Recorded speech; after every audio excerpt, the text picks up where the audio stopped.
ગુજરાતમાં કોઈ ભાગી જેવા વ્યક્તિ છે જે નીતિન જાની એટલે કે ખજૂરભાઈને નહીં ઓળખતા હોય। ત્યારે મિત્રો ખજૂરભાઈ હંમેશા ગરીબ લોકોની મદદ કરતા આવ્યા છે। એક દિવસ તેઓ ગામમાં હરતા ફરતા હતા ત્યારે તેણે જોયું કે એક ગરીબ પરિવાર બાંબુ અને પ્લાસ્ટિકની છાપરાની હેઠળ રહેતા હતા। ત્યારે વરસાદ અને તાપમાનથી તે બહુ જ પીડાતા હતા અને આ પરિવારના બાળકો ખૂબ જ રડતા હતા। ત્યારે તેઓ સીધા જ એક પરિવારની પાસે પહોંચી ગયા અને ત્યાં જઈને તેમણે પૂછ્યું, તમે કેમ આમ રહો છો? તમારી પાસે પાકું ઘર નથી? હા સાહેબ, અમે તો ફક્ત અમારું પેટ ભરી શકીએ એટલી જ અમારી કમાણી થાય છે।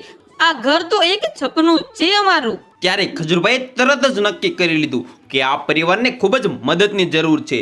ત્યારે ખજૂરભાઈએ થોડાક જ દિવસમાં ઈંટ, રેતી, સિમેન્ટ ને બધું જ લાવીને મજૂરોને કામે વળગાડી દીધા અને થોડાક જ દિવસમાં ખજૂરભાઈએ પાકું મકાન બનાવી આપ્યું। ત્યારે ગામવાળાઓ પણ આશ્ચર્યચકિત થઈ ગયા કે ખજૂરભાઈ પોતાના જ પૈસાથી કોઈ બીજા માટે ઘર બનાવી રહ્યા છે એમ બધાને નવાઈ લાગી। ત્યારે મિત્રો મહિનાભર પછી પણ એક નાનકડું મજબૂત ઘર તૈયાર થયું અને જ્યારે આ ખજૂરભાઈએ તે પરિવારને ચાવી આપી અને તેમને ઘરનો પ્રવેશ કરાવ્યો ત્યારે મિત્રો તેમની પત્ની રડી પડી અને કહ્યું, આ ઘર બનાવવાનું અમારું તો એક સપનું જ હતું। ત્યારે આજે તમે આવીને આજે ભગવાન આપના રૂપે આવ્યા છે તેવું અમને લાગે છે।